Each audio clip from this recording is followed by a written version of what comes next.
So welcome to Adventures of Wight, and today we have a very special guest, and one I hope may become a mini-series for my fledgling podcast.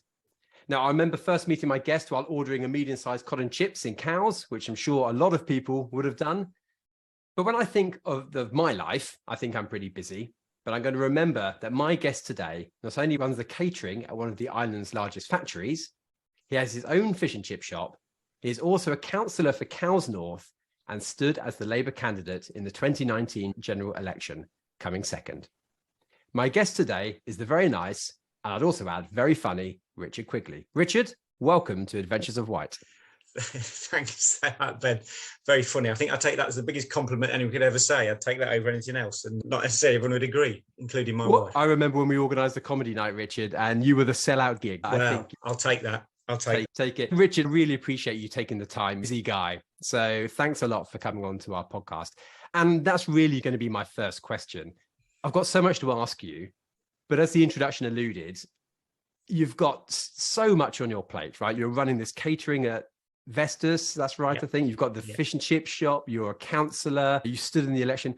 Just a really simple first question. Richard, how on earth do you fit all this stuff in? If you ask my wife, she'd say he doesn't. It's one that nobody's superhuman. So thank you for saying that. I do fit it all in.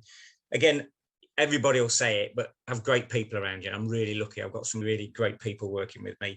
But also pick the stuff that's interesting to you, but also pick the stuff that needs doing. So you all know, Ben, it's dead easy to get bogged down with stuff that's not important. And I'm fairly lucky at being able to work out what is and isn't important, which is a coded word of saying, I'll just do enough. Yeah, just do enough. I totally agree with you, having good people around you. It's impossible to do multiple things just on your own, isn't it? Absolutely. Or you do it really badly, right? So. Yeah, and I remember some years ago, somebody saying to me, I'll never ask anyone to do something I won't. And I said, well, you'll never move forward then. Nothing will ever get any better. You want people around you that are better at all of the team around me are better at it than me. That's why they're there. And I've got no shame in saying that. I read a great book, I think it's by a guy called Stephen Covey, and he said when you're in a sort of startup business or whatever it is, a bit like I am, he said your job, the founder, is to make yourself redundant. So put people around you who are, as you said, better than all the stuff that you can do. You know? Some of all the parts has to be better, doesn't it? Yeah, and I don't take any insult from that, really. In fact, if it's one of the nicest things is when some of your team say, it's not a bad idea, Rich, but really, and you go, yeah, fantastic, thanks for that. Excellent. Look, Richard, I'm really interested in your story. I've wanted to get you on this podcast really since I thought about it. Actually, I'm going to be brutally honest. I want to get all the candidates from the 2019 general election onto the podcast. I'm a bit of a political nerd, so I think it's fan service for me, but also hopefully this could be interesting for people that are listening to it as well. But let's go back to the early days. You started out with a career in engineering. I did as well, actually. Where we changed and diverged is you ended up owning a fish and chip shop and going into politics, and I didn't. So what's the story there? How do you move from engineering into fish and chips and then politics? Walk me through it. I was very lucky. At the age of 31, I changed jobs. Both me and my wife met in a company called Britvic Soft Drinks, which made Pepsi, Tango and other soft drinks. And they were great. It was a great graduate training scheme, really looked after me, did really well, both of us.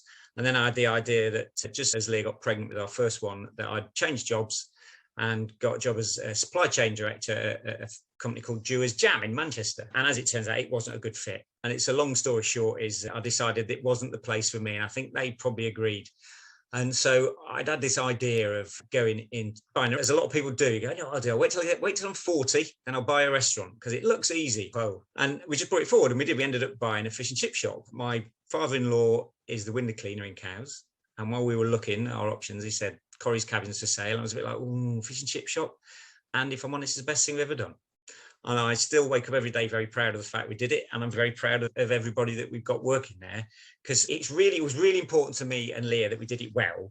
But also it's a business, whichever way you look at it. And it's not romantic. It's not an exciting industry necessarily to be in, but I absolutely loved it. And it's taught me a hell of a lot about business that I thought I already knew, which I quite clearly didn't. But the other thing about coming to the island is because it's quite close-knit and small, is whatever you want to do, you can do really quickly. And you probably found this, Ben. So that's why I got into stand-up as well, because I've just been wanting to do it for ages and give Leah a weekend off, bless her, of having to listen to my crap jokes. And on the island, it was quite simple. Came across Hannah George, who just graduated as the first female comedy graduate from Southampton University. set up a comedy club, and that was it. We did 7 years of enjoyable stand-up. So that then takes me to why do I end up in politics? Because I wasn't good enough at stand-up. I'm sure there's a mega segue, isn't there, from comedy to politics, but I'll let the listeners figure that out. Yeah, they can work it out for themselves. And getting involved in politics was really, I've grown up with both my mum and dad being local councillors, Conservative councillors back home. And so I'd always said never, because I saw what they put themselves through, 10 o'clock at night phone calls about dog mess and parking. And then it's one of those things, as you get older, you think, hang on a minute, how can I try and put something back? And it sounds a bit like a cliche, but if people don't put themselves forward for local service, as it were, it just doesn't happen, or it ends up being the same person all the time. So I'm very lucky to win the seat in Cowes North. And if I'm honest, I thoroughly enjoy it, because I've realised I'm pretty good at being the only Labour councillor and being a pain in the bum. It's something that comes naturally. Yeah, let's talk about the fish and chip shop, actually, because that's so fascinating to me. I love Corrie's Cabin, but I only really seem to go to Corrie's Cabin when there's a queue about 6 miles long, winding down Cowes High Street, probably during Cowes Week. Yeah. And I walk in and it's this serene chaos, right? There's this kind of organization of this team working together, food flying all over the place, those type of events, big Cowes Week when you're so busy. Surely that's got to be better than running a restaurant, isn't it? That's got to be exciting, isn't it? It is, and I think it's probably the same rush you get from running a busy restaurant. Is it's all about the organisation. So my engineering was in manufacturing engineering, what used to be called production engineering. So it was all about product flow and efficiencies and stuff. So when it's really busy, it is, and you probably noticed, with a good team in, it is actually a really fun place to be. It is tiring. It is. I don't think people appreciate that there is a skill involved. I'm bound to say that. The skill is not mine. It's the people doing all the hard work. But it's great. And it is, you're right, it's like a serene chaos. And you get to the end of a busy night and you look and you've done sort of 4 times a normal evening for the rest of the year. And you think, yeah, we're good at this. It's worthwhile. We enjoy it. Your point about your parents were Conservative local councillors. So I'm going to ask a big question, and you alluded to it, that the fact you like being a pain in the ass. Did we keep our clean podcast rating for that? I don't know. We'll worry about that later. We might have to cut that bit. So why Labour? Why didn't you follow your parents' footsteps? Why be the only Labour candidate where you are?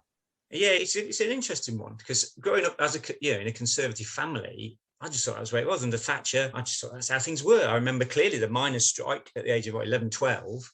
We were in Nottinghamshire and on the border between Yorkshire and Nottinghamshire. So there was had a lot of agitation between the striking and non-striking miners. My uncle was a policeman at the time. So that's just what I thought happened, and went through that. And then I eventually was lucky enough to get to university almost by accident, because I got pretty poor A-levels, but got into an engineering degree. And then you start to have your own opinions. And the thing that really started to change my mind was the poll tax and the poll tax riots, because something just was like, why aren't people just accepting this? Surely this is what happens.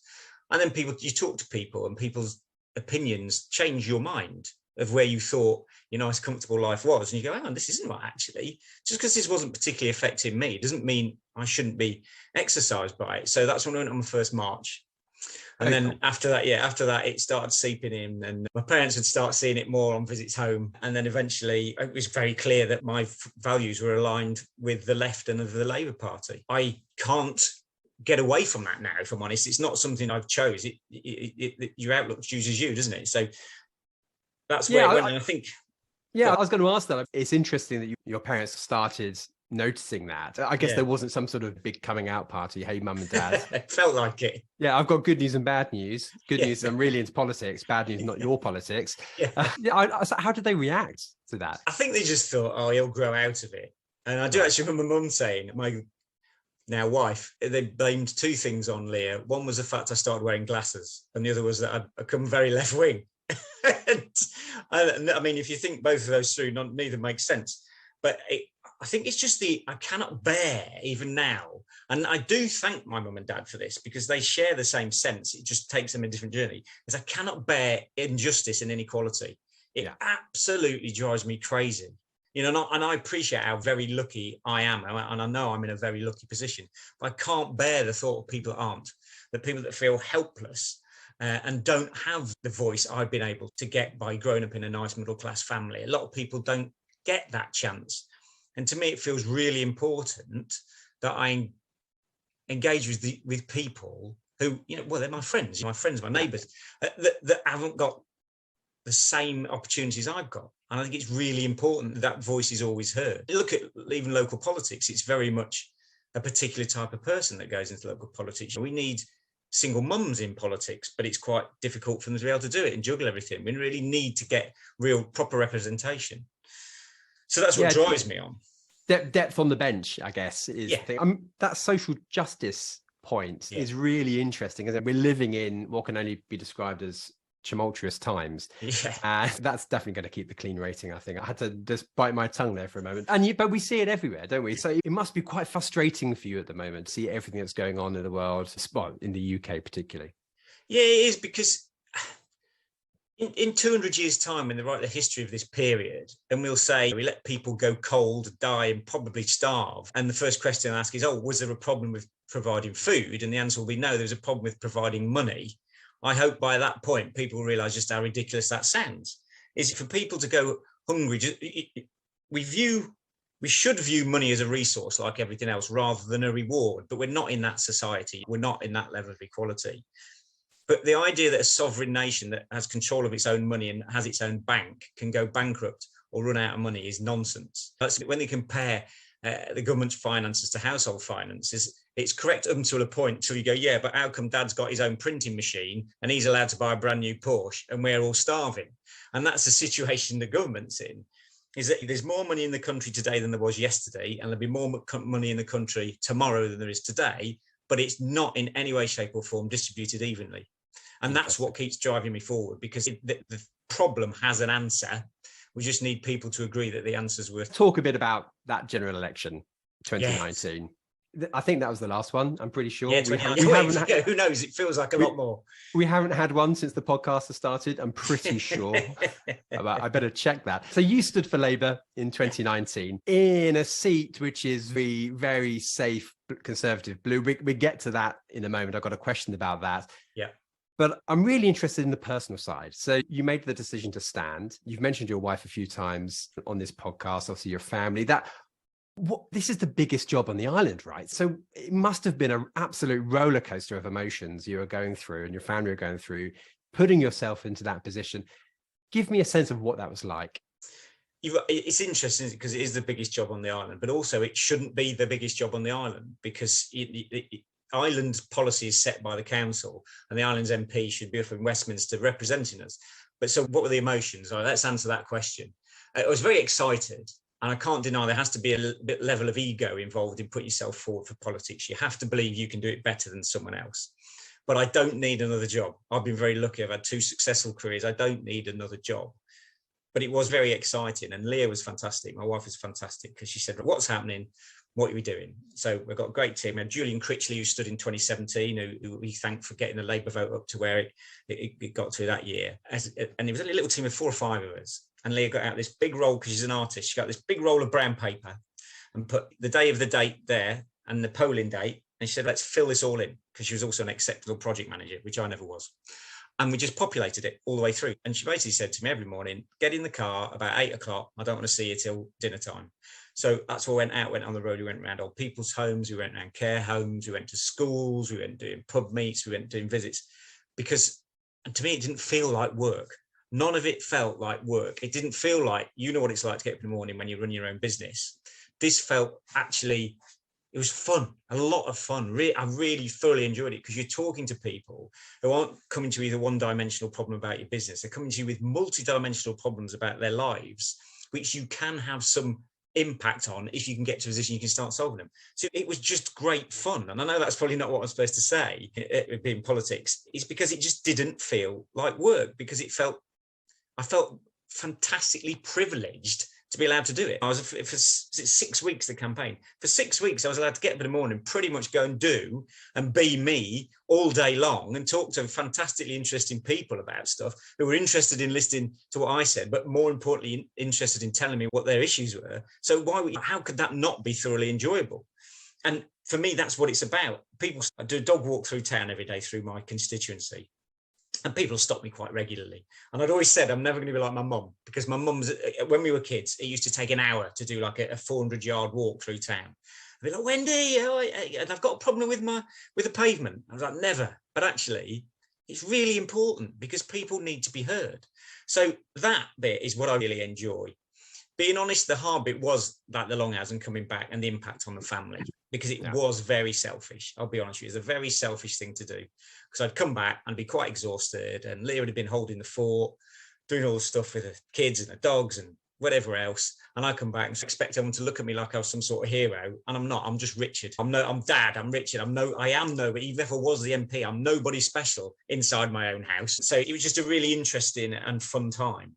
But one thing it did show me is that the island is full of amazing people, but there's also a very bleak story out there for a lot of people on the island, and I don't think people believe some of the problems on the island. Deprivation we have in pockets, the housing crisis we're currently going through, the adult social care crisis we're going through.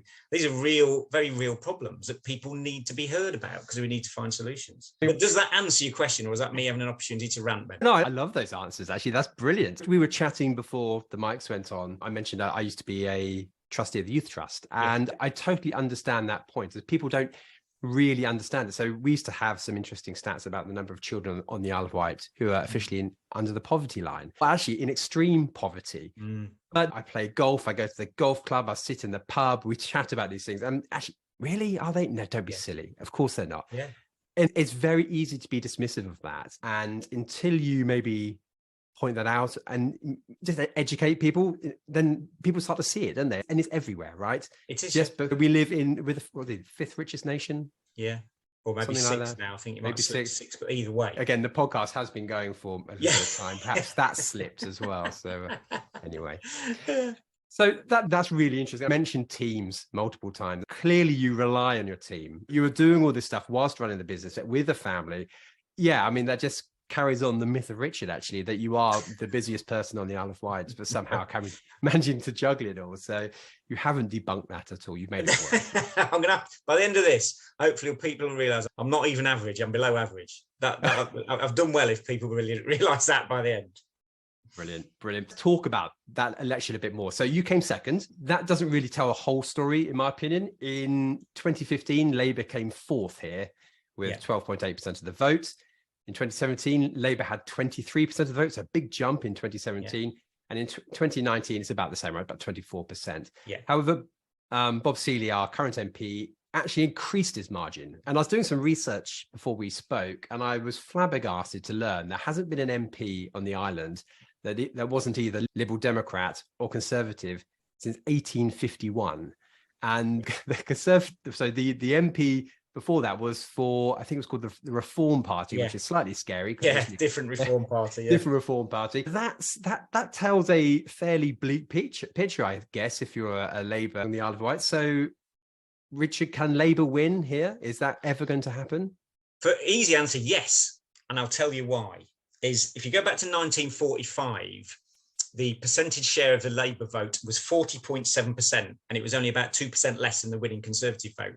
The majority was only 2,000 or 3,000 votes. And that was after a period of war, obviously, which is very similar to where we are now post-COVID. We've got a party that's been in power for far too long, which I agree with of all parties, by the way. I think 10, 11 years is long enough for any one party without some form of change. And people now really want the change. So 18,000 votes last time round is our biggest vote since 1950. When the constituencies are split into two, 18,500 votes on a 65% turnout wins a seat. And I know it's not as simple as transferring all our vote to one side, but speaking to someone very senior in the local Conservative Association, I won't mention their name, they were, and I believe them because they are a bigger politics nerd than either me or you put together. They're absolutely convinced they took 6,000 Labour Brexit votes away from us last time round. So if you take that 6,000 back, that makes the majority about 11,000 rather than 23,000, which then starts putting it into play, because then with the other votes, there's enough people left voting for other parties to actually make that happen. But also, this is the first time, I think, in recent history that people want a real change. And I think people can see that there is actually a reasonable offer that Labour are the party of business, they are the party of the economy, but most importantly, they're the party of people. They want people to do well. They don't want people to feel like life's going backwards, like it feels like it has done in the last 10 or 12 years. Speaking to, I think there's 9 people who have bothered to contact me directly who were actual Conservative Party members who now have pledged to vote, several of which have actually joined the Labour Party. So that is a shift. That's quite a big shift. And I think people understand that it is time for a change, and the best form of change without PR, and I do support proportional representation, but without PR, the best opportunity for that change is the Labour Party. So yes, we can win, and we will. Okay, so you sound pretty convinced. Let's talk about the fact that the Isle of Wight is going to split into two at the next election. And I guess the number one question I've got for you, Richard, is, are you planning to stand again? And if so, east or west? I'll have to put myself forward for selection, so there's no guarantee I'll get selected. If I'm fortunate enough to be selected, I'll stand in the west, because it's where I live. And as I look at a map, it actually includes East Cowes at the moment. It looks like it will, and it's a bigger geographical area, but the same number of electors both sides. So I'll stand in the west, and I will feel very privileged if I do get selected, but I'm really looking forward to the next election, if I'm honest. Yeah, I'd imagine we didn't really talk about the selection process. What's that? Is that particularly difficult, or? If you're in a safe seat, you have this long, complicated process which involves shortlisting and then interviews and then presenting and then doing internal hustings. If you're in a seat like the Isle of Wight, that's not a safe seat. It's, thankfully somebody's applied. Yeah. Well, who knows? Who knows? It could be, you never know. You never know. It could be 10, 15 people end up applying, and I may not be the best candidate. So I'm not going to count anything as happening until it happens. Going back to my point about having depth on the bench and all sorts of other interesting people involved in politics, surely that's an absolute brilliant thing which could happen, right? There's a proper run, people are selected based on merit rather than experience or whatever. Let's go back to your point about the fact that they can win on the islands. I did a bit of research on, there's a website called Poll of Polls, and it's suggesting nearly 50% of the UK vote is going to go to Labour, which would put Labour on for a win bigger than Tony Blair's 97 landslide. Now, you've made lots of reasons why you think people want change, so I think we've got that covered, but do you think that's likely? What's your kind of gut feel? It would be very unusual and unlikely for one party to poll over 50%, and that hasn't happened in recent history, I don't think. And I think sometimes when opinion polls, because it's an easy answer, you're not changing government, I think some of it is a slap to the incumbent, whoever they might be. But with a Conservative Party polling below 30%, I think their vote will stick around 30%. I think 30% of the electorate will always be Conservative. Part of this football team thing about, I've always supported them, so I'm going to still keep supporting them, even though they're now non-league and they've not even got through this first round of the FA Cup for 30 years. I'm going to keep supporting them. Will the Labour vote hold up enough to win? I do think it will. I don't think it's particularly healthy to have massive landslides. I think, unfortunately, in this case, there's quite a lot of damage to undo. So a healthy majority would be good for the first couple of years to put things back to normal. But I think probably the future of our politics will or should lay around coalitions and working together with like-minded parties, because I think it is just too dangerous, I think. If you look where we've got now, I don't think any of us, no matter how much we were invested in politics or interested in politics, would have predicted where we are now. If we'd have done this podcast, in the middle of the mini budget, I think both of us would have been speechless. I don't think either of us known what to say, because you felt like you're in some sort of developing country rather than a developed country. Yeah, well, actually, that was one of the questions I wanted to come on to. It's very interesting. I mean, and I want to talk about Labour and what happened in the last election, but it's actually Tony Blair. I listened to a podcast and he was a guest on it this morning, and he came up with a very interesting point. He said at least Labour had the decency to have their nervous breakdown whilst in opposition, and you see what's happening in our politics today. But let's go back to 2019. Did Labour lose that election, or did Jeremy Corbyn lose that election? Because I make no bones about the fact I was a really big supporter of Corbyn and his policies. I think the problem with it is he had two chances and those chances are now gone. So we can't live in the past. Did we lose votes because people couldn't vote for Jerry Corbyn? Yes, I know we did. And I find that a real shame. I think if you were to sit down with a guy, I think he's a thoroughly decent bloke. But the wider issues that were brought up and magnified, as they always are, it only hurts when it's your party. When it's the other side getting issues being magnified, you think, yeah, go on, stick it to them. So I think, unfortunately, for whatever reason, whilst it mobilised hundreds of thousands of younger voters, I think it did put older voters off, and that is a real shame, I think. But But a lot of the policies, and at the time, I remember there being I think it was a Telegraph, actually put Corbyn policies to harden Conservative voters, but with the Labour label removed, and they loved every single one of them, as they do now, like renationalising the rail, water and electricity companies. Everyone goes, yeah, bloody good idea, because it is a good idea. But the problem with the partisan politics is you go, it's a good idea. Who said it? Oh, no, I hate the idea of that now. It's the power of personality, isn't it? Yeah, and I exactly. think one of the things I'm learning from our conversation is actually your personality and politics work really well. You've got that front of house. I want to talk to people. I want to hear about your problems. But when you struggle to relate, and I think a lot of, again, I mentioned the golf club, I mentioned the pub I go to, they did struggle to relate. And I think it's that sense of slight alienization that's not where I want our country to go, without really a necessary understanding what it is that they're worried about. And it's unfortunately, it has become politics, and probably since about 1997, has really become personality based, which isn't great, because we can see where that's dragged us in the last 10 years. Oh, the rise of populism. That's terrifying, actually. There's so many parallels. But I think it seems to me as if we're weaning ourselves off that, perhaps. I don't know. Maybe the adults are taking charge, regardless of the colour. Yeah, I think you're probably right. And I think because people get to the point where they're going on, nothing's changing. Whether you realise it or not, you get to try something else. Yeah, I think that's where we are. Richard, let's wrap this up. I'm conscious that I've taken the Isle of Wight's busiest man for over half an hour. I try and keep this podcast to at least 30 minutes, which we just discussed beforehand is probably the longest drive you can have on the Isle of Wight. So therefore, you can start this podcast and finish it by the time you get to work. I ask all of my guests a very simple question. Matt Chatfield thought I was trying to steal his address book, which was absolutely true. I don't know if I should ask why. That's a bit worrying. What's in it, Matt? Yeah, people have bigger address books than I do. They know more people than I do. And I'm trying to get this podcast going. So let me ask the very simple question. Who should I invite next onto the podcast? And how do I get hold of them? Two people I thought of. And one is Dave Ponting, that runs Platform One, the music college, because he's doing such an exceptional job, not just teaching kids, I think young adults, music, but actually making them feel valued and valuable. The guy is just the most incredible communicator and teacher I've ever met.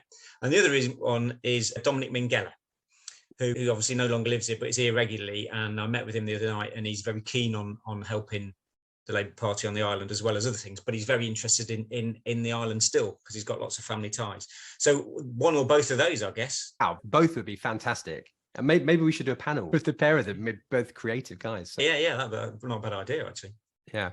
Richard, final questions over to you. How do people find you online? Do you have, I don't want to say things to punt, that's not quite true, but if they want to learn more about Richard, where would they? You can follow my Facebook, which is just Richard Quigley, and I've got one councillor, Richard Quigley. My email address is on the council website, but it's richard.quigley@iow.gov.uk. But just however people want to come, I actually don't mind answering a call to anyone. It is really how I learn, really how to be a politician, is listening to people's problems. So any of those methods. Or maybe pop into Corey's cabin. Oh, well, yeah, you won't see much of me in there, but yeah, they'll give you the contact details. Richard, it's been an absolute pleasure. Thank you so much for coming on and having a chat. It's been brilliant, and I've certainly learned a lot as well. So thank you so much. Do it over a beer. Carry it on. We could go for another 2 hours, I think. Right, how do I pause this recording and head to the taverners? But I'll see you there. Richard, thanks a lot for coming on. Smashing. Thank you.